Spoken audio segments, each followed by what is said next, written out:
Iraq's seed industry, going back to the agricultural aspect.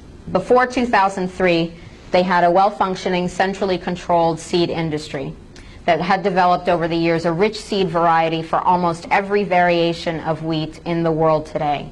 And the farmers in Iraq accomplished this by saving their seeds and sharing them and replanting them. Well, after 2003, that system was destroyed. The research and seed production facilities had significantly deteriorated, also by years of sanctions as well as looting.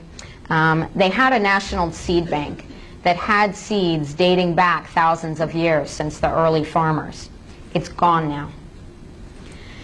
And now the supplies of seed demand are supplying only 4%, and that's back in 2005. Now, Paul Bremer came in after the invasion, and you may know Bremer's 100. If you do Pilates, that's a little bit different from the Pilates 100. This is Bremer's 100. That's a joke for those of you who don't do Pilates. His first 100 orders, which were decreed, and no elected Iraqi government that comes after Bremer has the power to alter them, which is apparently the foundation of a democracy in someone's book, not the dictionary.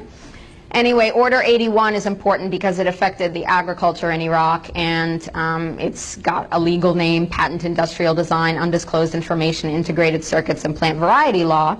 Well, through all the legalese, basically what Order 81 says is that farmers shall be prohibited from reusing seeds of protected varieties or any variety mentioned in items 1 and 2 of paragraph C, blah, blah, blah. So basically what it says is Iraqi farmers are not allowed to save seeds. They are not allowed to share seeds, no sharing, and they are not allowed to replant harvested seeds. Now, why would Paul Bremer do this? Well, let me tell you a little bit about Monsanto. Monsanto has terminator seeds, genetically engineered seeds that, as you probably know, produce plants that do not make seeds, which makes farmers dependent on the corporation for seeds every year.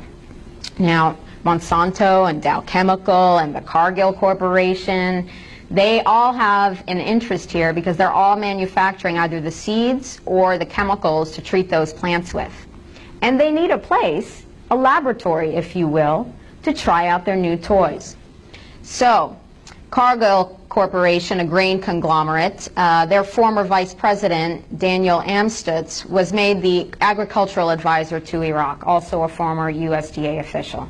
Now it was very staggering to me and also very clarifying for me to understand that across the board, from agriculture to mercenaries to oil, this is about corporate profit. And these corporations were like drooling on the possibility of using their terminator seeds there. Iraq becomes the laboratory for genetically modified wheat. They gave Iraqi farmers 6 types of wheat to grow, only 6. 3 of them are for wheat for pasta. Iraqis don't eat pasta. So a population that is starving to death is given seeds to make half of their production for exports. And who's going to make money off of that? Not Iraqis. They are the guinea pigs in this experiment. And despite the food insecurity that is at heightened, desperate levels today, the food rationing system that started back in 1990 is due to be terminated next month. That's thanks to the influence of the World Bank and the IMF. This means starvation, which pushes people to be more dependent on any crumbs that the corporations hand to them.